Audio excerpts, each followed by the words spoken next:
Okay, let's unpack this. We're driving deep today into what you might call the unseen engine room of the financial world, market surveillance. Yeah, that's a good way to put it. We've pulled insights from our source material, really focusing on how this critical function acts as, well, a primary defense line against financial crime. That's right. And you can think of this deep dive as exploring an ongoing battle, really. Financial markets are incredibly complex, fast-moving environments, Definitely. and unfortunately that complexity, it can be exploited for illicit gain.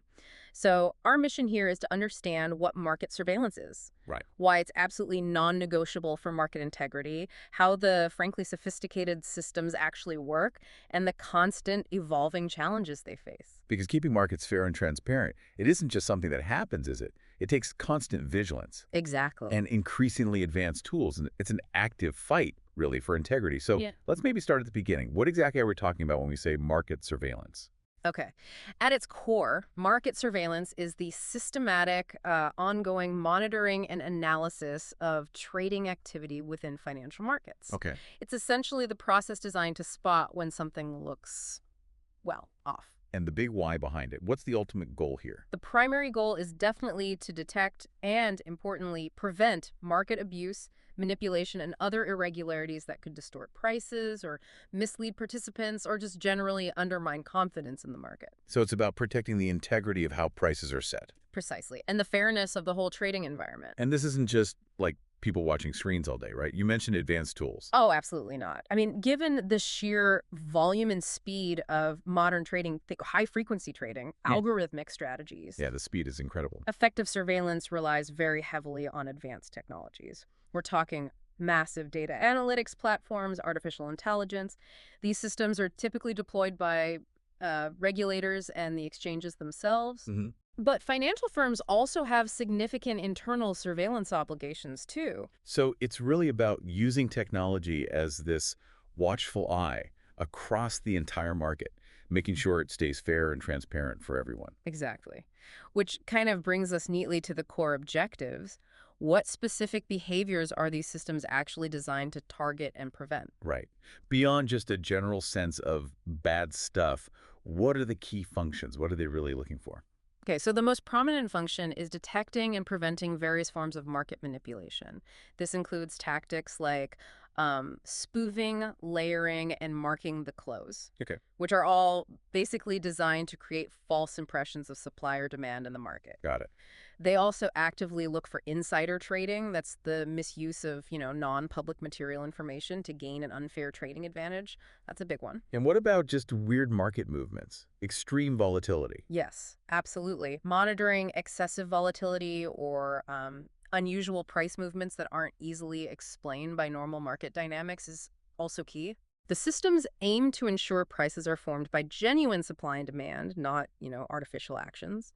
And crucially, everything these systems detect is logged and recorded. Why is that so important? Well, it's to support potential enforcement actions down the line.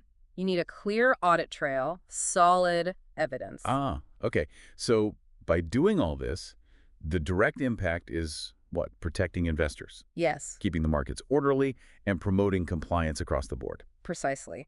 Now, to really get a grip on the fight, we need to look at the specific tactics these surveillance programs are built to counter. Our sources detail several common types of market abuse. Okay, lay them out for us. What are the classic examples we should know about? Well, you've got the perennial issue of insider trading. Still a major problem. Oh, yeah. Trading based on confidential information that would significantly impact a company's stock price if it were public. It just fundamentally undermines the whole idea of a level playing field. Totally. Then there are the manipulation tactics that really play games with the order books. Like spoofing and layering, you mentioned those. Exactly. Spoofing is placing large buy-or-sell orders, but with no genuine intention of actually executing them. The goal is just to trick other traders into reacting to that false presence in the order book. Sneaky. And layering is kind of a variation on that theme. You place multiple non-genuine orders at slightly different price levels to create a false sense of depth, either in demand or supply. Right. Building a fake wall and wash trades. That sounds a bit like trading with yourself. It essentially is. Yeah. A wash trade involves simultaneously buying and selling the same security. Why? Well, to create the appearance of trading activity or volume, it can mislead others about how liquid a security is or how much interest there is, but there's no actual change in who ultimately owns it. Oh, okay. And the pump and dump types, we hear about those? Yeah, those fall under schemes like ramping or the classic pump and dump. This is where market participants artificially inflate a securities price, often using misleading positive information. Like fake news or hype? Exactly. And then they sell off their holdings at that inflated price to unsuspecting buyers who get left holding the bag. Nasty. Then there's marking the close. That's another specific manipulation aimed at influencing a security's closing price. Why the closing price specifically? Well, that price can impact things like valuations, margin calls, or benchmark calculations. So manipulating it can have knock-on effects. Makes sense. And what about, quote, stuffing? That just sounds disruptive. It is very. Quote, stuffing involves flooding the market with an incredibly high volume of orders, usually orders that aren't meant to be executed. And the point of that is? It can be done to slow down competitors' trading systems because they have to process all that junk data, or it can just be used to obscure actual manipulative activity within a huge flood of noise. Wow, okay. It's clear these aren't simple mistakes. They're very targeted methods designed to deceive the market. Catching them must require some serious horsepower, technologically speaking. Oh, absolutely. I mean, the sheer scale and the speed, human eyes alone just aren't enough anymore. Modern surveillance really relies on sophisticated technological tools working together. So what are the core pieces of this tech arsenal? Okay, first up, you absolutely need real-time monitoring systems. These track every single order placed, modified, canceled, and executed across the markets the instant it happens. Wow. Okay. Building on that, trade and order data analytics are crucial. These systems process vast historical data sets, looking for patterns, correlations, and anomalies that might indicate abuse, things that could be hidden within millions of legitimate transactions, you see. Right. Finding the needle in the haystack. So the system spots something potentially fishy, and then what happens? That typically triggers alert generation and case management. Suspicious activities get flagged automatically. They're often prioritized based on risk and then routed to human analysts for investigation. Ah, so the human element is still key. Definitely for the investigation part. And this is where cross-asset and cross-market visibility becomes really vital. The ability to track activity not just in stocks, but also in derivatives, fixed income, foreign exchange. Why is that so important? Because manipulation can be complex. It might involve multiple types of instruments simultaneously to achieve the desired effect. You need to see the whole picture. Okay. Yep. And you mentioned AI earlier. How does that fit in? Yes, machine learning models are increasingly being integrated. They're trained on past confirmed cases of abuse and known manipulative behaviors. To get smarter. Exactly. To improve the accuracy of anomaly detection, help reduce the number of false alarms, false positives, and even potentially identify new, previously unseen patterns of abuse. Clever. And a final, but increasingly important layer is monitoring communications. Analyzing voice and electronic communication monitoring data, think emails, chat messages, maybe even phone calls alongside the trading activity. To look for intent. Or collusion. Precisely. Connecting the communication to the trading action can provide crucial context. That layered approach really makes sense. And it sounds like you're constantly needing to update these systems as the bad actors change their tactics. It is a constant arms race, absolutely. And the need to stay ahead isn't just good practice. It's heavily driven by regulatory requirements and global standards. Market surveillance isn't really voluntary, it's mandated. Okay, so what are some of the key regulatory forces pushing this? Who's making the rules? Well, across the globe, you have frameworks designed to enforce market integrity. In the EU, for instance, there's the Market Abuse Regulation, or MAR, which sets out very clear requirements for detection systems. Uh-huh. In the US, you've got various securities regulations under the SEC and FINRA that require firms to have robust systems for supervising trading activities. Rule 17A4, FINRA Rule 3110, things like that. Right. The UK's Financial Conduct Authority, FCA, also places a very strong onus on firms over there to monitor for misconduct. And internationally, bodies like IOSCO, that's the International Organization of Securities Commissions, they provide principles that guide regulators worldwide towards best practices. And the consequences for firms that don't measure up, that don't meet these standards, they must be pretty significant. Extremely significant. Failure to implement adequate surveillance systems, or arguably worse, failure to detect and then report suspicious activity can lead to, well, hefty regulatory fines, Ouch. severe enforcement actions like business restrictions, and frankly, devastating damage to a firm's reputation, which can be the hardest thing to recover from. Yeah, reputation is everything. Okay, so it seems clear that market surveillance is vital on its own.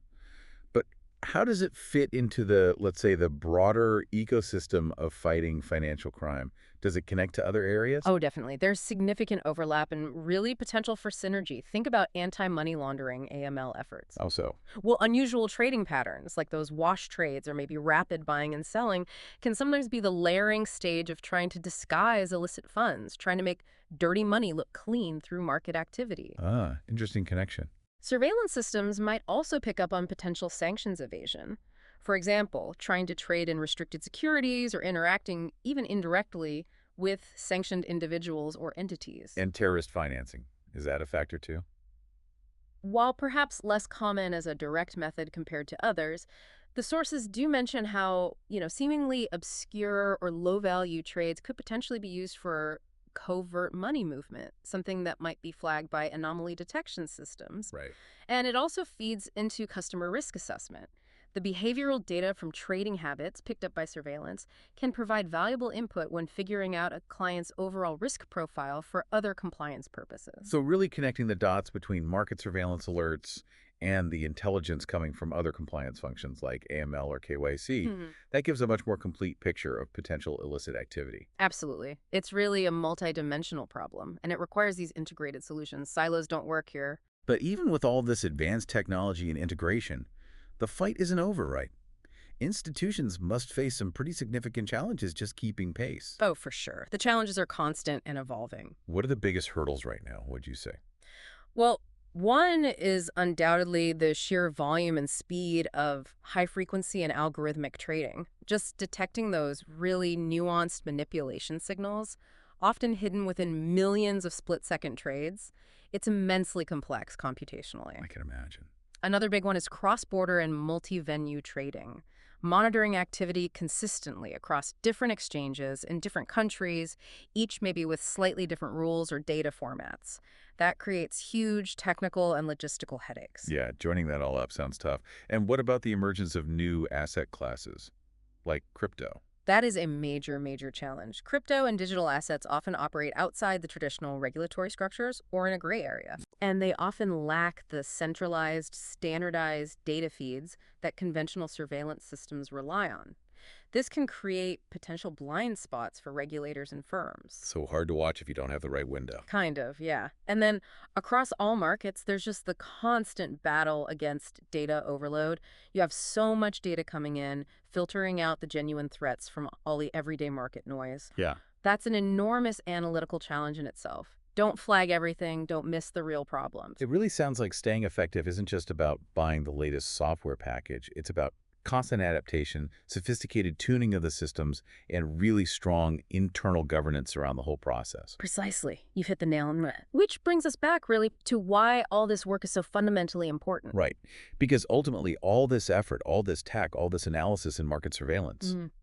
it's critical for maintaining the integrity of the markets, ensuring transparency, and keeping things fair for everyone participating. Yeah, whether it's the big regulators overseeing entire markets or the internal compliance teams within firms monitoring their own trading desks, robust surveillance fosters that essential trust among participants. And acts as a deterrent too, presumably. A powerful deterrent, yes. Knowing that sophisticated monitoring is in place definitely discourages potential misconduct. It really is that vital engine room, like we said at the start, keeping the gears of finance running honestly. And it seems clear that as financial crime continues to evolve, especially with new tech driving it, Which it always does. surveillance absolutely has to evolve right alongside it, adopting more AI, maybe integrating data even better across platforms, fostering more public-private cooperation perhaps. All of the above. It's a dynamic and, frankly, never-ending necessity for healthy markets.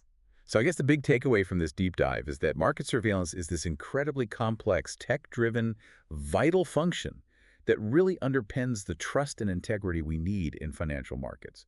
It's an ongoing battle against sophisticated abuse, and it demands constant evolution. A battle fought largely in the data streams, you could say. Which leaves us, and you listening, with this final thought to consider. drawing directly from those evolving challenges we just talked about. As new asset classes like crypto become more mainstream, and as the use of AI becomes even more sophisticated on both sides, how will the methods criminals use to manipulate markets and the ways we try to detect that manipulation continue to fundamentally reshape each other? That really is the defining question for the future of market integrity, isn't it? It certainly seems like it. Hopefully, this deep dive gives you a much clearer picture of these unseen systems and the constant intense effort required to protect the financial world that, we all interact with every day in some way.